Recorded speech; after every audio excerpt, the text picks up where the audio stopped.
World 2. Granny cat.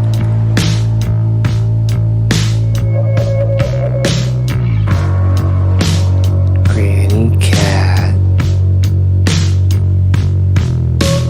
Granny cat. Granny cat.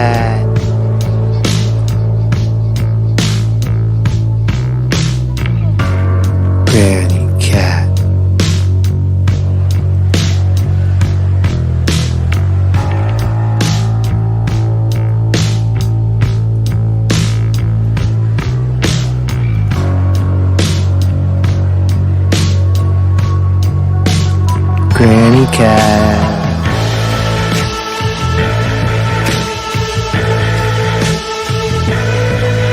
Good morning, everybody. Good morning, everybody. Welcome to the next Sunday of your life. The first Sunday of your life. Well, the last Sunday of your life. What is it? Welcome to Sunday. Sunday. In this wild, crazy world of everything changing. All systems breaking down. Who's right? Who's wrong? The smart people are now the stupid people, and the stupid people are now the smart people, and vice versa. Nobody knows who's the smart one or the stupid one. Everyone claims to be the smart one. Everyone claims to be smarter than the other one, and the other one is stupid. Right? Who's the smart one and who's the stupid one today? Because everybody's just flinging, shit, flapping their lips, right? Flapping their lips, the liberals, the Democrats, the Republicans, everybody's just flapping their lips. Nobody knows who the smart one is or the dumb one is. Are we dumb? And they're smart, or are they smart and we're dumb and we're supposed to follow along? Nobody fucking knows anymore. Right? Because everything is upside down. The whole freaking system crashed. Everything, healthcare, fucking economics, everything's crashing. I know some people feel like, oh, it's a new beginning, it's a new stimuli, and I'm with that too. But there's a lot of shit going on in the world. So talk about. I stumbled on this. Everybody knows who Noam Chomsky is. Do I need to preface who Noam Chomsky is? Noam Chomsky, 95 years old. He's an MIT guy. And considered one of the great intellectuals of our time, has written many books on many subjects. But his primary focus is on totalitarian state, on oligarchy, on corporate control of our government, how greed runs the board. And he had some tough words to say. A 7-minute clip on Trump. Which is interesting. We'll watch it. We're going to watch the whole thing. That's what this video is going to be about. It's going to be about one clip. We'll look at some other news too. But that clip is interesting because I am curious. Is Noam Chomsky right? Is Noam Chomsky correct in his assessment of Trump the fascist, Trump the money grabber, Trump the in the pocket of the corporate entities? Is he? You'd have to. We'll watch the video and we'll find out for ourselves. But first, we're gonna look at Granny Cat. And this is my Granny Cat, man. But so Mark's Conte reporting. Kindly become a Patreon of this channel. And we got some features. I'm featuring these two. If you scroll down, you get today's in the morning. But I want to feature these. I think that they were. I think these are pretty powerful videos. The riot in Brooklyn that I caught without commentation, without commentary, and the night I followed Antifa through the streets of Manhattan. I just think that they're interesting to watch on their own. Both of them are over an hour. And I just think it's a documentation of history. It's very historical what transpired here in New York and other cities around the country. And I was, just fortunate enough to grab it. So definitely watch those. They're up there. And everybody else, every other day is up here. The attackers were putting all their videos. If they attack, they get stuck over here. Some of them are even getting blocked. So like Larpo, the Lepo, is getting blocked over here. He's actively trying to block his name. He doesn't want you to see what he said, that he is the master LARPer. So they're running scared. And You can find their material there. If it gets bumped off BitChute, we have other options as well. So I've been also upgrading this one particular article on George Webb and his psychopath brother, and I've been just adding to it. So I stuck the Leppo interview there too. If you wanna see it, I put it in 2 pieces, and so it's untouchable, motherfuckers. So anyway, Marcus Conte reporting. Let's look at Granny Cat. I know you guys love Granny Cat. So this is my cat, and I really I'll be honest with you. I've been kind of I feel guilty, and I kind of neglected my Granny Cat because, and I'll tell you why. Because I felt like, I think as a human being, we're flawed, and we're always looking for. See, my cat was my companion, my friend, my listen to my songs. This is true, and has been with me for 18 years. And suddenly, the cat started to break down, and I interpreted it, her crying as being, being mean to me, and I totally misinterpreted the cat for a while. And in her last year of deterioration, I broke down almost into tears yesterday, just thinking about how I had missed how beautiful the cat has become. Now the games aren't the same anymore. They're not the same games we used to play. Like the cat can't jump up on the. It's just a documentation of life. The cat can't jump up on the window anymore. She can't jump up on the couch. She's liable to get hurt. She falls, but in her own way, she's beautiful. She's very unique. We play different games of try to get up, try to get down, wobble. She wobbles when she walks, and her food is elevated. It's just a documentation of an old friend, is what I'm trying to say. And she is again. I got I made a couple of videos yesterday of Granny Cat. Granny Cat, 18 years old. Who has a Granny Cat? No, she's still here. No, she hasn't passed away. Judy, she's in the room. I have Granny Cat is 18 years strong and very alive. This was yesterday. She's sitting inside every morning. We play. She cries. She cries because I don't think she could hear, and her body is not doing what it used to do. So it discourages her, and if you touch her the wrong way, she kind of like attacks you. Right, because it probably hurts, or it's So you got to find new ways to handle the cat, new ways to be with the cat, and for the cat to be with you.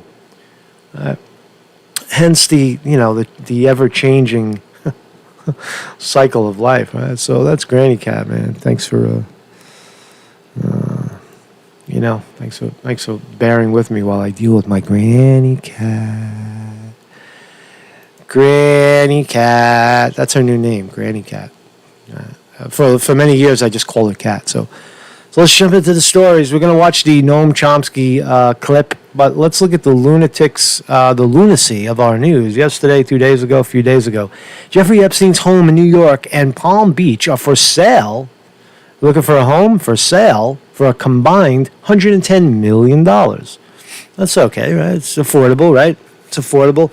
2 homes owned by Jeffrey Epstein and cited in court documents as some of the locations where Epstein was accused of sexually abusing young women are now for sale for a combined total of roughly $110 million, according to the property's listings agent. Think about the people that would be shopping that. Oh yeah, Epstein raped a couple of girls in here, a couple of kids. This is the room where Epstein raped the kid before he died in jail, before he hung himself or got killed. You could have like a Epstein room. You know, the room where he had the massage chair? I wonder if the massage chair is still there. That's probably that's a Sotheby's piece, couple of grand, maybe $100,000 for Jeffrey Epstein's rape massage chair. Ooh. Or the room that he did it in. Epstein's Upper East Side mansion is listed for $88 million. He didn't pay that much, so it's going to go for much less. according to a listing verified by Adam Modlin and Modlin Group. The listing describes the sale as, quote, once-in-a-lifetime opportunity to own the largest single-family home in New York. Wow.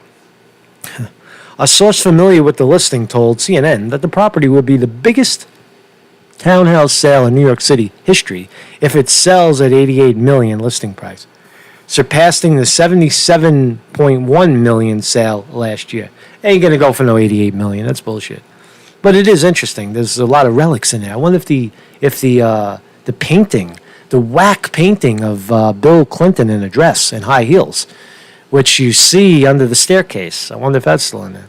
The 70-story home on East 71st Street has 40 total rooms. 40 rooms, including 10 bedrooms and 15 bathrooms. 10 bedrooms and 15 bathrooms. It has an unobstructable view of Central Park and is across the street from the Frick Center, the Frick Museum. It is. How does he have a view of Central Park? He's landlocked. It must be off the roof. It must be off the roof because I don't know about that. Or maybe on the higher floors you can see it. Floors.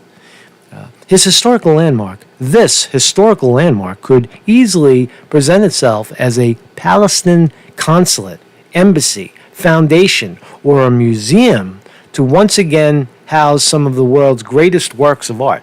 I think it would make a great art museum, like the Criminal Museum, New York Criminal Museum. Oh fucking shit! I'd go see that, man. Right in Epstein's house, right? You put all the gangsters in there and Bill Clinton in drag and fucking psycho shit, right? So I'd pay $10 to walk through. Wouldn't you? Wouldn't you pay $10 to walk through Epstein's fucking rape hall? Call it rape hall, right? Described as a French neo-classic building, the home has more than 28,000 square feet, according to the listing, which...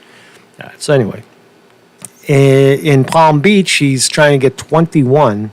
The relatives of the dead Epstein are trying to get $21.9 million, according to a listing verified by Kerry Warwick. The 14,000 square foot bed, 6 bedrooms. So all of Epstein's shit is for sale. And documents are connected to the 2015 defamation case.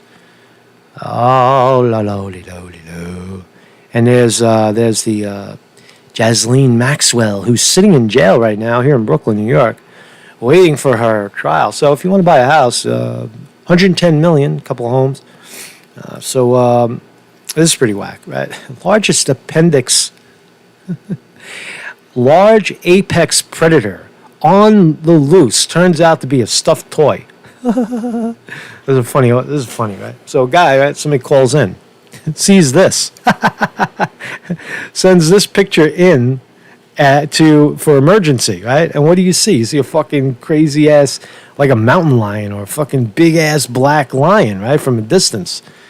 And so police in Senyanging, West Sussex, England, so this is in England, were on high alert this week after receiving reports of a large apex predator on the loose.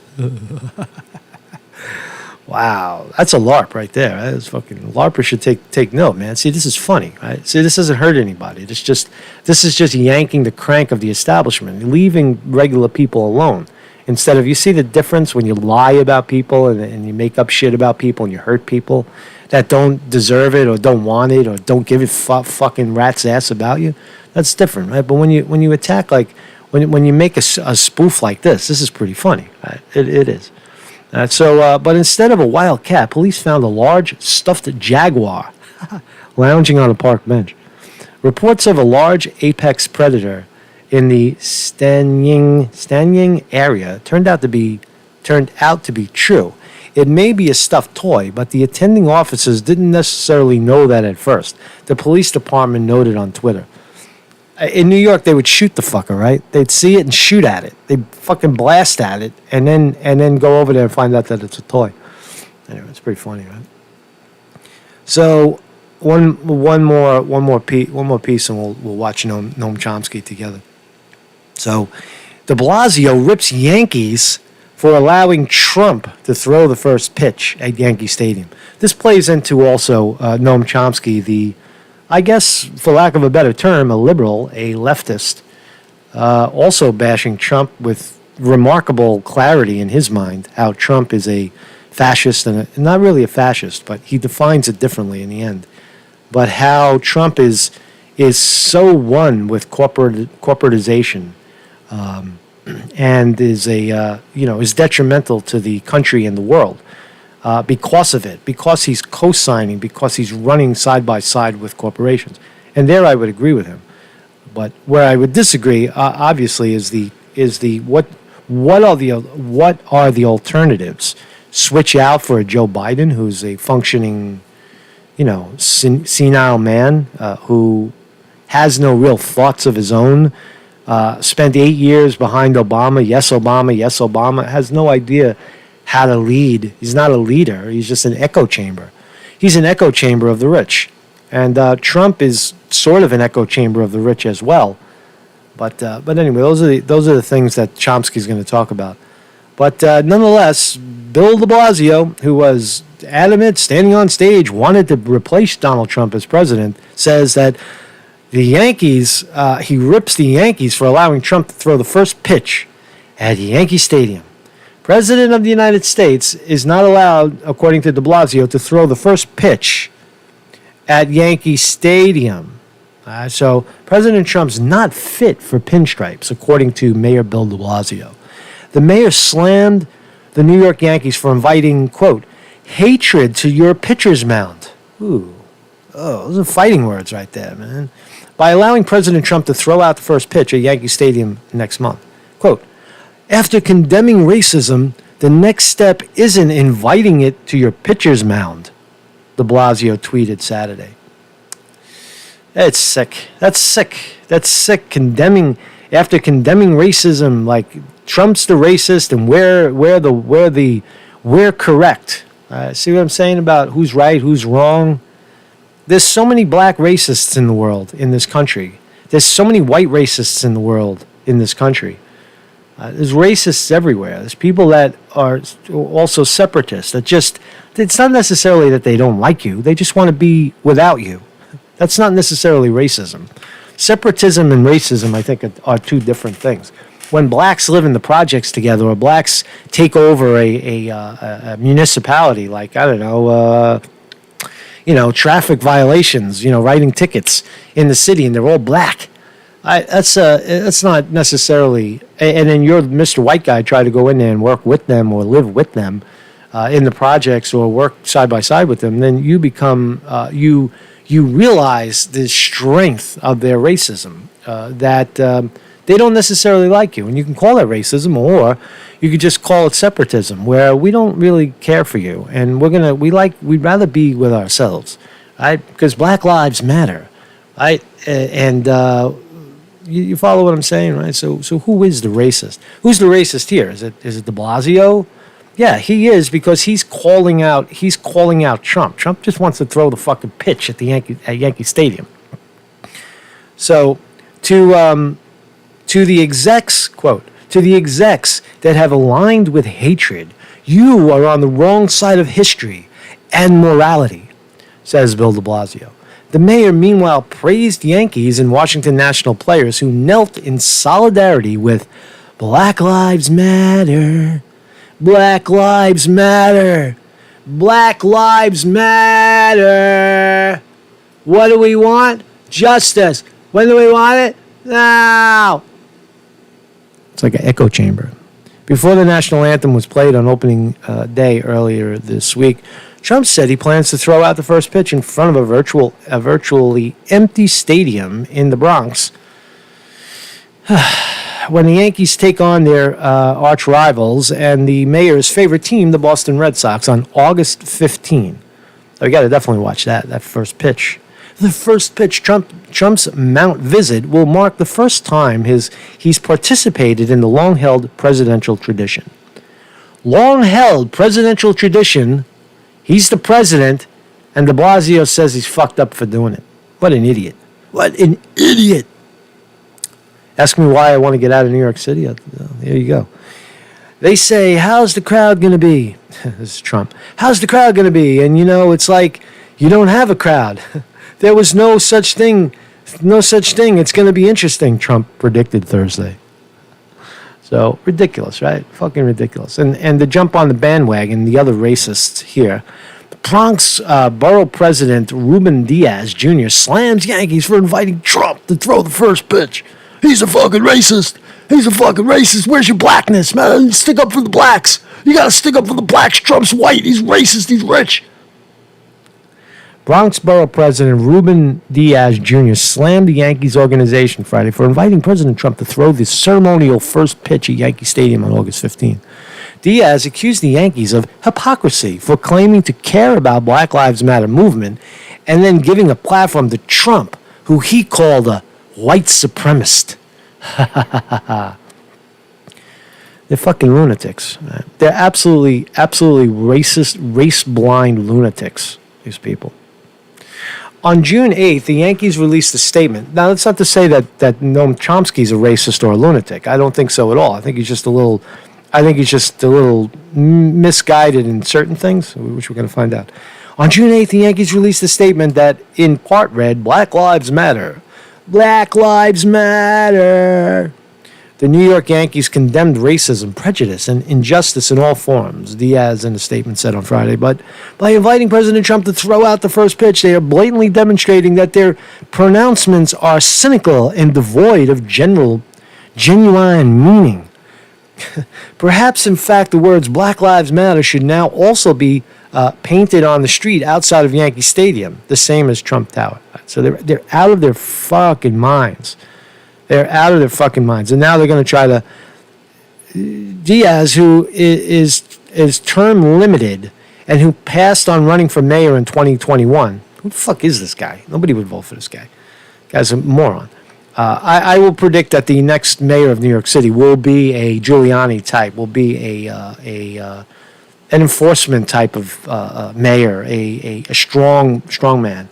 Has to be. It has to be. You got to go the other way. Dinkins was the weakest. De Blasio is just a hair one step up from total weakness. And Giuliani represented strength. So Bloomberg, too. Bloomberg, in a lot of senses, was very strong and good for the... Oh, look at this. Let's talk about this. It just popped up. Washington Post settles $250 million suit with Covington teen Nick Sandman. Oh, damn. This is awesome. This is actually 2 days ago. I missed it. Let's talk about this. So, enter Sandman, Mr. Sandman. The Washington Post on Friday agreed to settle a monster $250 million lawsuit filed by Covington Catholic school student Nick Sandman over its botched covering of 2019 encounter with Native American elders and black Muslim racists. Sandman declared the victory in a tweet on his 18th birthday. It's unclear how much the newspaper settled for.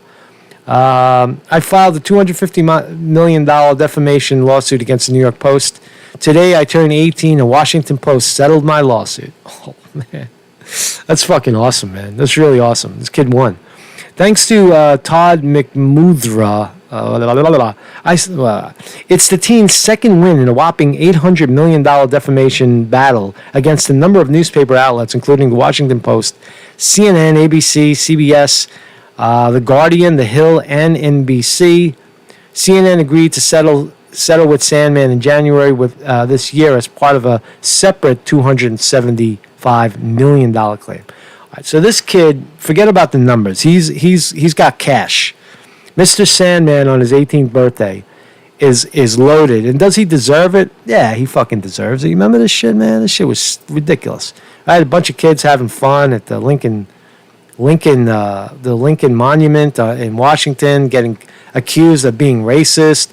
This dumbass activist, stupid old Indian guy with a doombok banging on his drum, with a bunch of black racists screaming all fucking kinds of white hate at these kids. And then the stare down. You remember the stare down? Where's the stare down? The stare down. You remember the stare down? and they stared down. This kid, he was attacking this kid. Look over his shoulder. Like, well, you can't, well, let's see. Where's all the, they only show the white kids, but they don't show the blacks. So a major victory for Mr. Sandman. Mr. Sandman. So good morning, everybody in the chat. What's up, everybody? Good morning, good morning, good morning, good morning. How we doing, man? How we doing? So we're going to watch some Noam Chomsky. Good morning in the chat. Sterling Price in the house. Good morning, everybody. Vinny DiMartini on the wrench. Pair of wrenches in the house. Don't be a dick in the chat. Don't be a dick in the chat. I think we've overcome our dickism quite a bit, and I thank you for that. 2 days steak is here. Bebop, Cameo, Masso, George's son, who we may never find out who George is. Give me some truth. Harkview Cinema in the house every Monday. Harkview Cinema.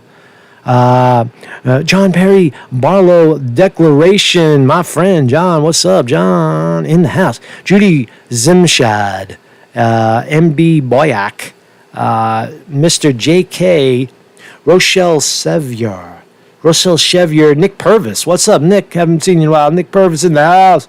Ronnie, Thomas Robinson. Love Thomas Robinson commentary in the chats. Always on the board. Thomas Robinson. Always some good things to say. Wake and Bake Now. Maybe later. Weevil Boy and William Conte is in the house. Holy smokes. Will Conte is in the house. Oh my God, man. That's my brother. It's not my real brother, but a cousin. What's up, Will? That kid practiced heroic self-control.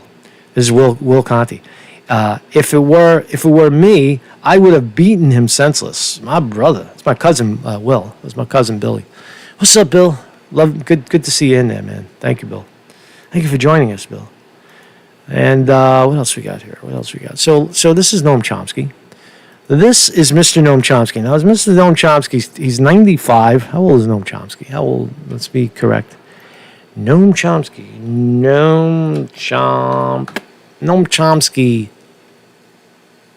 I said Chomsky age. How old is Noam Chomsky? Noam Chomsky is 91. He's 91, but he's putting himself out there so we can rip him a new ass if we think we should, right? If we think we should, we think we should. Watch out, Will. Watch out, Will. Watch out, Bill. There's trolls in the board, right? They'll get close to you. They'll want to know your business. Be careful. Know where you are. Out of towners, know where you are. Bill doesn't need no warrant. He doesn't need nobody protecting his ass. So here's Noam Chomsky, and he's going to make some incredible observations. Let's just listen. It's a country run by essentially by the corporate sector, which has overwhelming influence on the government. Let me just before we do that, I want you to hear it all. I gotta do something. I gotta do something to jack up the audio. Hold on a second. Oh boy. I forgot how to do it. I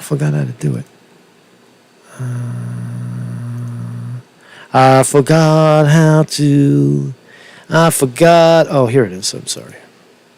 I forgot how to raise my volume. And now we're going to do it.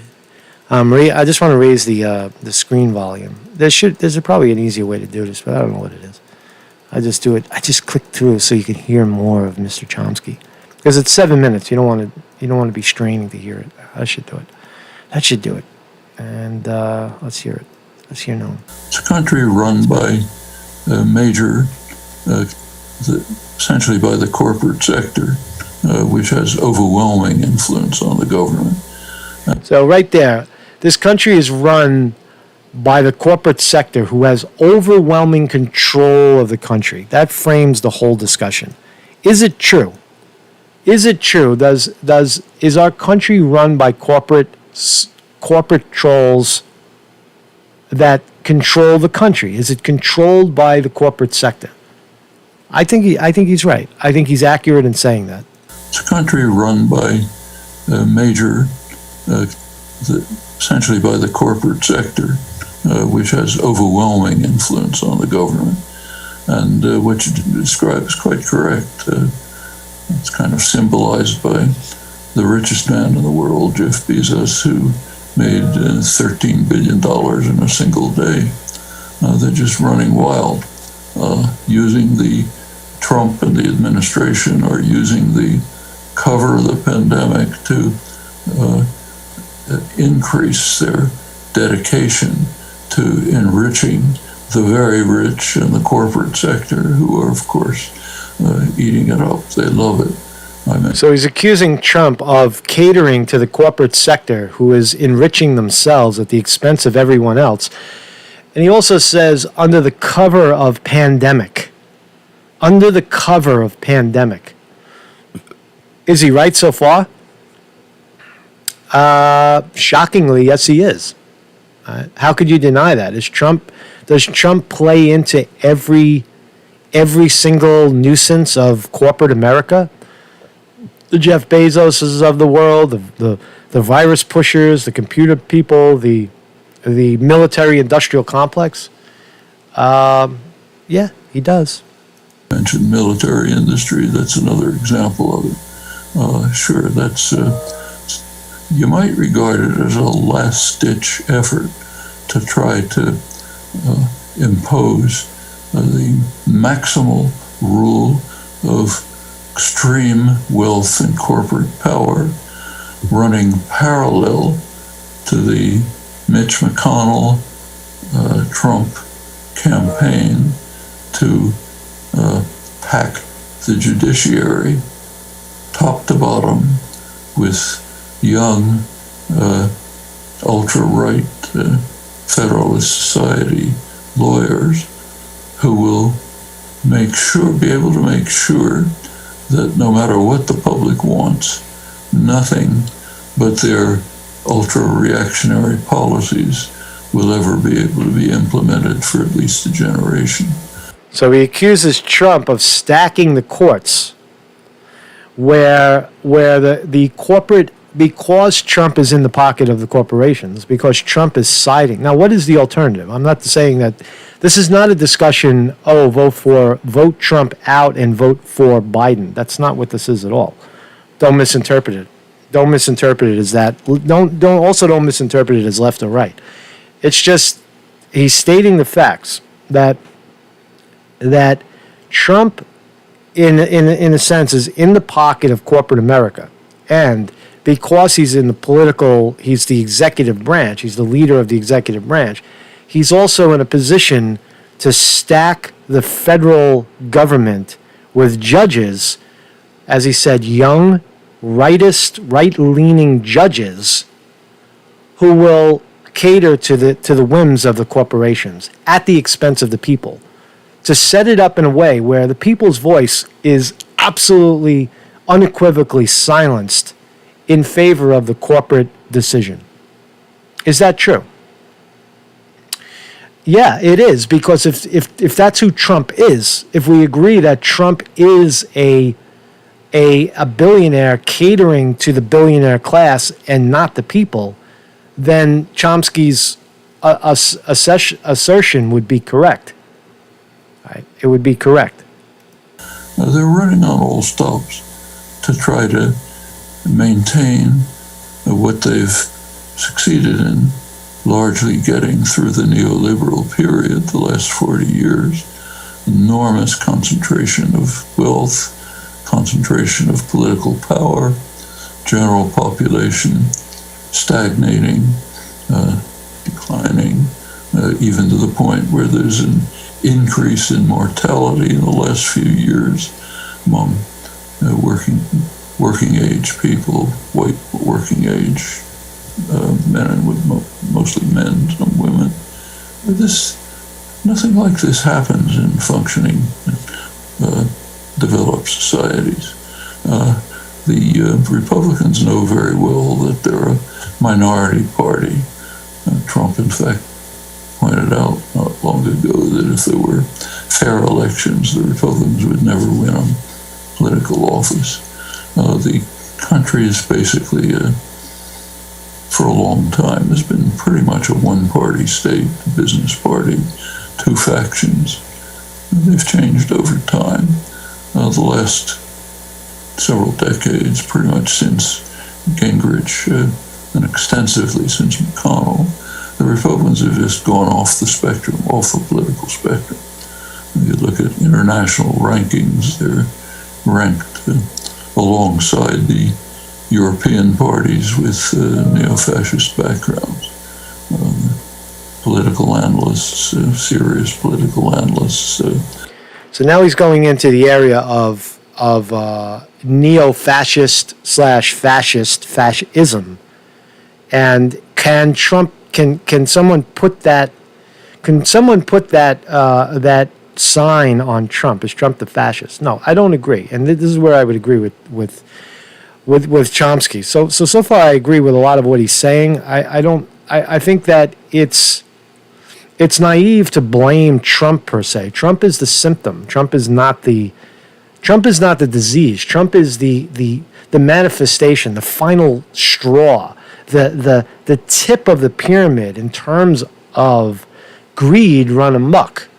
The American people picked the billionaire who was completely, and utterly out of touch, other than a reality TV show, with what they're dealing with on a day-to-day basis. The American people picked that because they're convinced that the corporations are good for America. If the corporations are strong, America will be strong. What they fail to realize is that the corporations enrich themselves and drop crumbs down to everyone else. The theory of trickle-down economics is fake. It doesn't work like that. I don't accumulate money, so much money in excess, and then I just give it away. Right? The more money I have, the less money I'll spend because I don't need to. Guy like Jeff Bezos, $100 billion, he doesn't spend no $1 billion, in 5 years, right? All that money sits parked outside of the economy. What they do is they take and take and take. That's what corporations do, and more and more billionaires do that as well. On the other side of that, if you give that money, if that money were in a more equal society where the 99% had more buying power, more say in small businesses, then you would have their velocity of money is much higher. People that don't have a lot of money tend to spend all of it and then some. They even debt themselves. Right? You want a house, you go to the bank, you ask them for the money, the mortgage, you're in debt. Right? Wealthy people do that as well, but they can pay it off like that if they wanted to. Right? So it's a total, that's all I'm trying to say. Describe them as a radical insurgency that's abandoned parliamentary politics.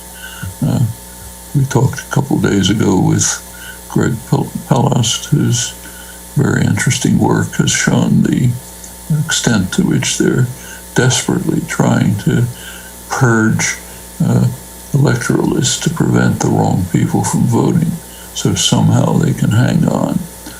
He still believes in voter suppression. He's talking about voter suppression, which we know is, it's not really, it's not voter, there is voter suppression, but the big thing is election fraud, where the actual parties are rigging their elections. In the case of the Democrats, it's inescapable at this point. If you don't have your head fully up the ass of mainstream media, you would know that to be true. That the 2016 election was stolen from one Bernie Sanders by Hillary Clinton and the DNC.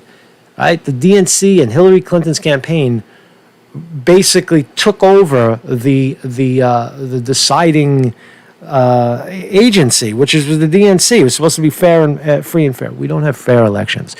We have rigged elections. That's election fraud. And Chomsky's leaning more towards suppression, keeping people away from voting. Yeah, they do that too. But if that fails, they just rig the numbers, so you can't win. All of this is happening in parallel along with what you described, a massive enrichment of the super rich and the corporate sector under the cover of the pandemic. Every couple of days, some other executive decision or decision of one of Trump, the corporate clones, corporate figures who's Trump placed in charge of the various agencies like the EPA, passing further legislation to smash the public in the face and enrich the rich, like cutting back pollution standards, which of course is great for the coal companies. They're hanging on by a thread, but we can keep them going longer to cause maximal destruction to organized human society. Also the pollution, which right in the middle of a respiratory pandemic, increasing pollution, of course, maximizing. We'll just make this comment. Mike Fletcher says, as a businessman, Bezos, thank you for your comment, Bezos doesn't spend the ratio of money small business people spend, but he does spend money. He grows his business, and by doing that, he creates jobs. I disagree with you, Mike. He creates some jobs, very few jobs, but because that money isn't spread out, it's like, think of it as manure. Think of it as horse shit, right? Or cow shit, right? If you pile it up, it smells. But when you spread it around evenly across the pasture, it does a lot of good. It fertilizes everything. Everything grows. But when you pile that pile of shit up, it's just a pile of shit. And that's Jeff Bezos. So although some flies like the shit, it doesn't fertilize. Everybody else is starving. The field, you look out at the field, it's dead dirt and weeds, right? That's the difference, right? Although I would agree that some money is trickled down, hardly enough to create the stimulation that we need. Income and wealth inequality is really the point. This is deaths, and it's selective. It's the people who live near the polluting factories. Who are they? The people who can't afford to live anywhere else. You don't see Goldman Sachs executives living there. What you see is poor, black, Hispanic, Puerto Ricans. They're the ones who will take the brunt of it. They're already suffering much worse from the pandemic. This will make it worse. This is a situation which has never arisen in a functioning democracy apart from the fascist takeovers in Italy and Germany, some other countries in the interwar period. So what he says is, I'm just repeating what he says. I know you can hear what he says, but what he says to me is that he's predicting that the current trajectory is in fact reminiscent of fascist leaders and fascist nations of the past. He cites Germany. He probably would cite Japan as well. That's what he's saying. He's saying the Trump trajectory, Trump's direction, could only lead to a dictatorship, could only lead to extreme concentration of power by a very few. And he's saying that it's a corporate thing. Now, is that different than fascism? A little bit. And he's going to clarify. He's going to tell you what Trump is. Trump is not necessarily a fascist, but he's something else.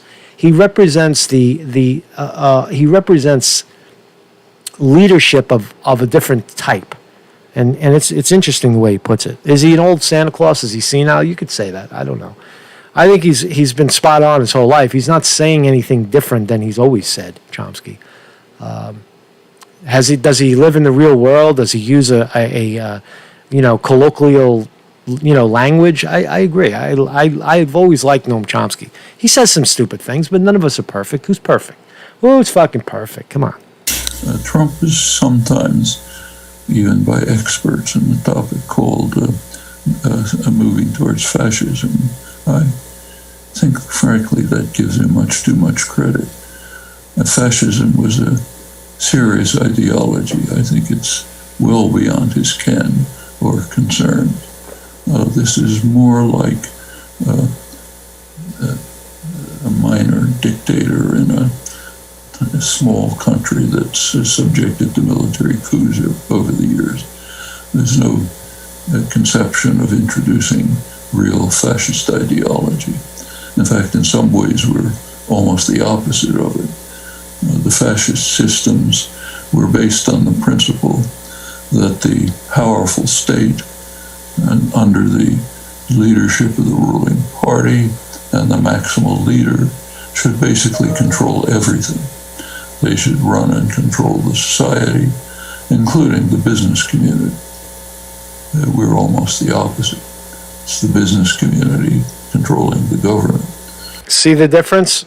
In a fascist nation, the government runs the corporations. In our situation, the corporations run the government. That's your deep state, QAnon people. Hey, Q.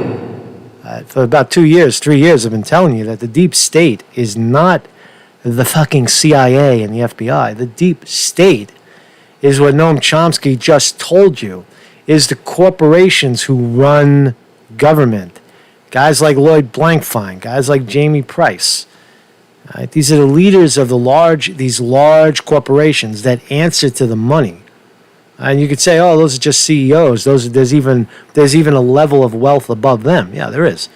And, oh, the Rothschilds. Everybody loves the Rothschilds. They don't even know who the fuck the Rothschilds are. The Rothschilds are the Satanists. The Rothschilds are and the Satanists and the Masons. Just look at the facts, right? Just look at the money. Follow the money. You don't have to go too deep.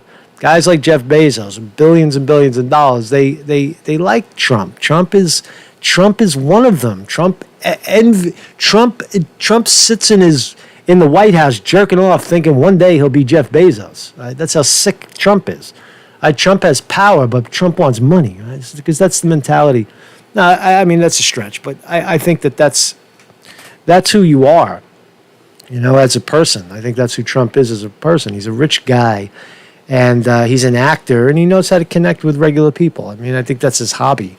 His hobby was television and talk show, So is Trump the fascist? According to Noam Chomsky, he's the opposite of the fascist. He's the guy who, fascism is government running all aspects of society, whereas we have something different. We have oligarchy, monopoly, where corporations run the gamut. And any infringement on their power would lead to a kind of confrontation that is almost unimaginable. William Conte says, what's up, Bill? If Trump wanted money, wouldn't he accept the salary? Well, that's how do I put it? That's, of course, not necessarily, because why would you accept, if the salary of the president is $400,000, correct me if I'm wrong, $400,000 a year, he could make that in one slick move. He can position himself in the stock market to make $400,000 in an hour. And he's probably doing it. We'll find out the full extent of Trump's wealth and the amounts of money and the amounts of positions he's put himself in, and his children and all his friends, after he leaves, because you don't know the full extent. So to say that I won't accept $400,000 while I'm accepting tens of millions, maybe billions, maybe $1 trillion, who the fuck knows how much Trump is making at his position, is ridiculous. If Trump wanted the money, wouldn't he accept the salary? No, he would. He's a player. He's a player. So he leaves the money. He leaves that money on the table while he leaves a little bit on the table, and he's stealing truckloads behind the scenes. So, thanks for that comment. Imaginable. So I don't think it's fascism. It's essentially tin-pot dictatorship, and he's desperate and will do anything. Almost anything imaginable to try to keep himself from being tossed out of the White House. How this will eventuate, we don't know, but it's going to be I want to play that back. Chomsky is making a hell of a prediction right now. He's saying that Trump is prepared to stay in office to pull out all of the no stops, right? He's ready to pull all the stops. Is that how you say it? He's making a prediction that Trump will not leave. Trump will do whatever he can to stay in power. Listen to it again. essentially tin pot dictatorship. And he's desperate and will do anything, almost anything imaginable, to try to keep himself from being tossed out of the White House. How this will eventuate, we don't know, but it's going to be a very difficult couple of months ahead. Wow, very difficult. Imagine that shit, man. So that's Noam Chomsky. He RT put this up. I'm sorry, Democracy Now! Put this up December 25th. That was yesterday. It was probably happened this week. What's the exact date of that? So Noam Chomsky is Noam Chomsky Granny Cat? Granny Cat. Is this Noam Chomsky? Should we really pay attention? Does the old Granny Cat have anything to offer us, really? Yeah, I just told you. It broke my heart that she was right in her she was right in her perception the whole time, and that I just wasn't able to hear what she was saying, right? Until I started to listen.